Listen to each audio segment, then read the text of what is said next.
Hey everybody, how you doing? I'm doing all right. I'm sitting in my recliner. I have my little diffuser on, as you can see. It's changing color. It smells good. Something for you to watch while I talk to you about something going on. Something's going on with someone that's very dear to my heart. And I'm going to share the story with you, the situation and the story that I'm going to try to compare it to, because I feel that someone might need to hear it. Someone might be going through something similar. And it's about holding on when we really need to let go.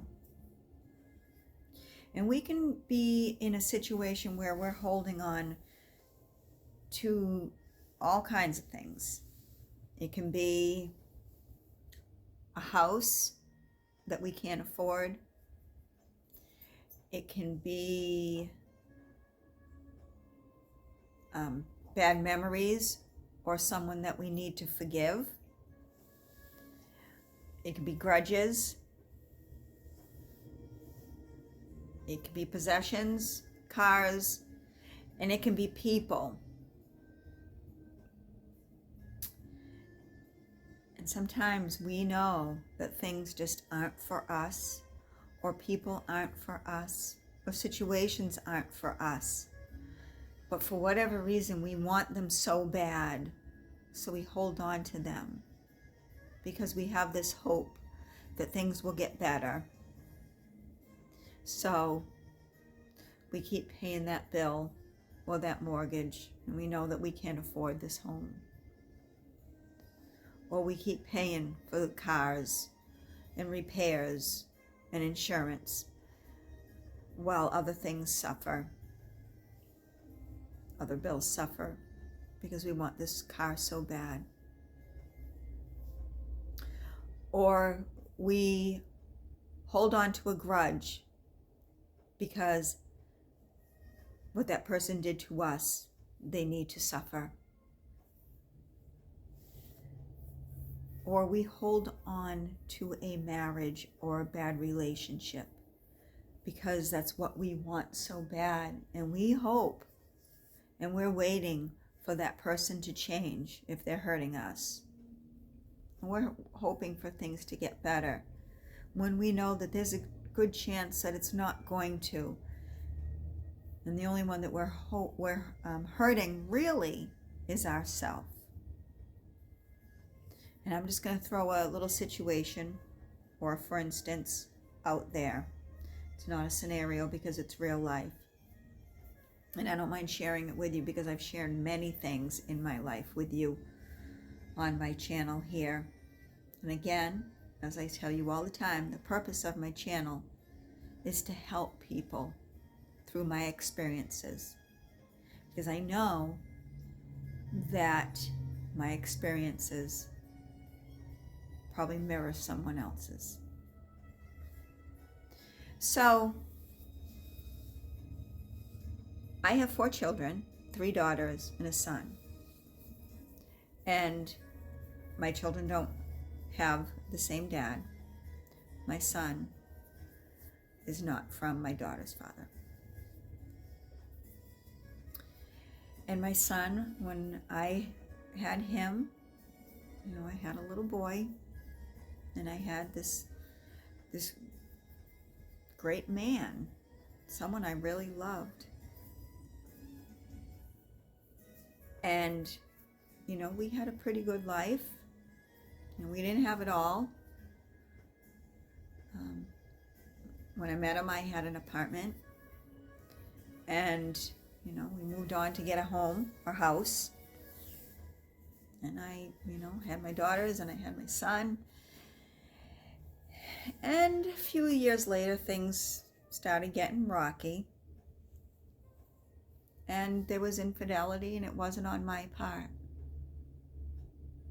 And I threw him out, and I tried to make things work without him because I figured I don't deserve this. I didn't deserve that. And I shouldn't put up with that. And no one should put up with that. And then he swore to me that, he would stop doing what he was doing because he loved his family and he wanted it to work out. And just so you know, I am not bad-mouthing in this video. I am just showing you an instance. So I threw him out and I took him back because he said he was going to stop, because what he was doing wasn't worth his family. So a whole year went by, and I always had that thing in the back of my head, whether or not things were different, if he was still doing what he had been doing. Until one day, I found out that things didn't ever stop. And as badly as I wanted things to work out, as badly as I wanted my son to live in a home with his mother and his father, I knew that this wasn't going to happen.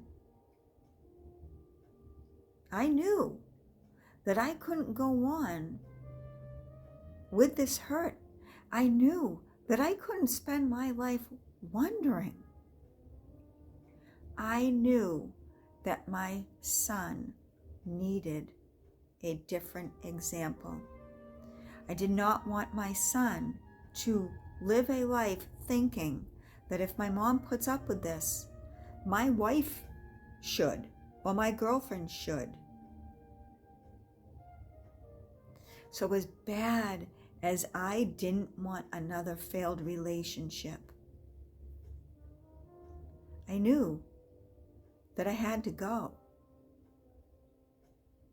I knew that I had to do whatever it took to make a better life for my little boy. And at the time, my girls were already grown and out of the house.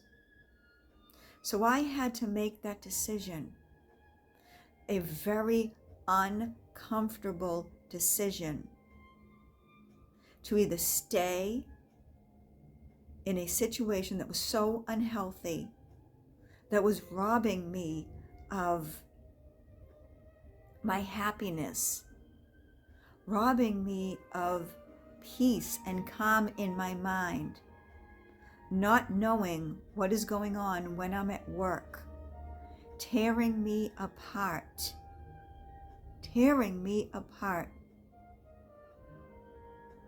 I had to decide, am I going to stay in this misery? Or am I going to let go of what I thought this was going to be and realize what it really was, and pack my stuff and find a place and struggle to make things work for the sake of not only my sanity, but the sake of my little boy and his example. So I went out on my own. I found an apartment. And I struggled because it was just my income now, with all the bills and a child support, which was a good child support, but it wasn't a sizable second income. And I struggled. And there was a lot of things that I did behind the scenes that my son didn't know about, just to make ends meet. Just to make ends meet. Racking up a credit card for groceries, because whatever cash I had to pay the rent. But what I got in exchange for this, for what I thought I needed so bad, what I thought was the right thing, what I got in exchange was peace of mind. Peace that this wasn't happening to me anymore. And in exchange for taking my boy for a better example. In exchange for that, I got a boy that, although he saw his father, he had my example on how to be at home, on how to be to people. And my son is respectable now. He's in the Navy, he's a sailor. He's serving our country.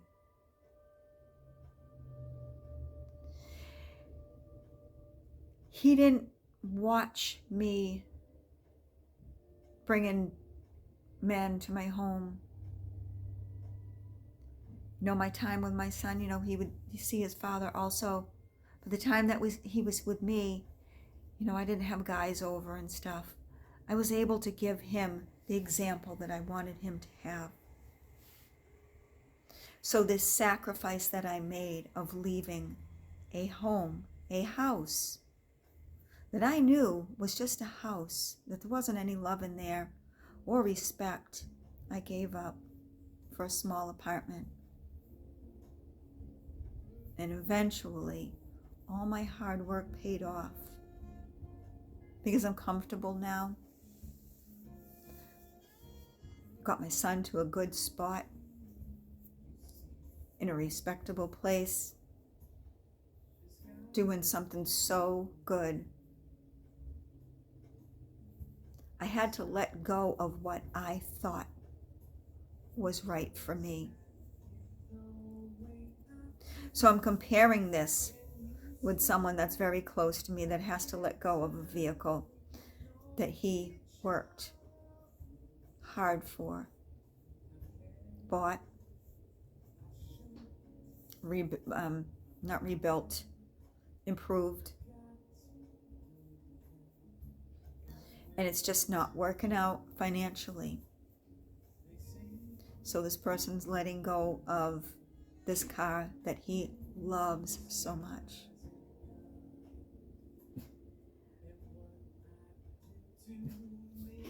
Max, stop. I'm sorry, Max is hearing someone in the hallway. So,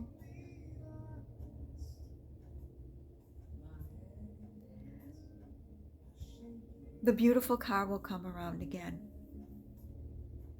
It'll come around again. But right now, this car, as much as this person loves this car, he can't do it. It's crushing him. It's crushing him.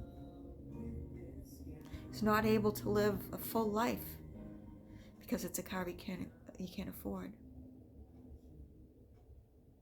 So he needs to let it go.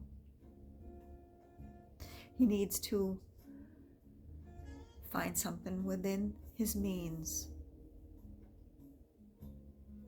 Find something he can afford. And rebuild his finances.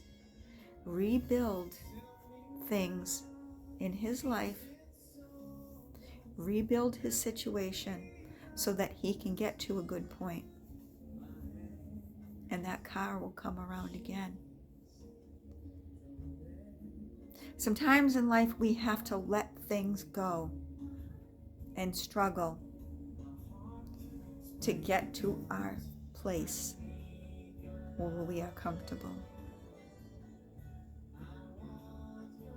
So if you are struggling in a situation that you're just holding on to for whatever reason, because you think it's beautiful, or you think it's a situation that you should be in, or someone else should be in, or if you're holding on to a grudge because you want that other person to know that you're mad at them,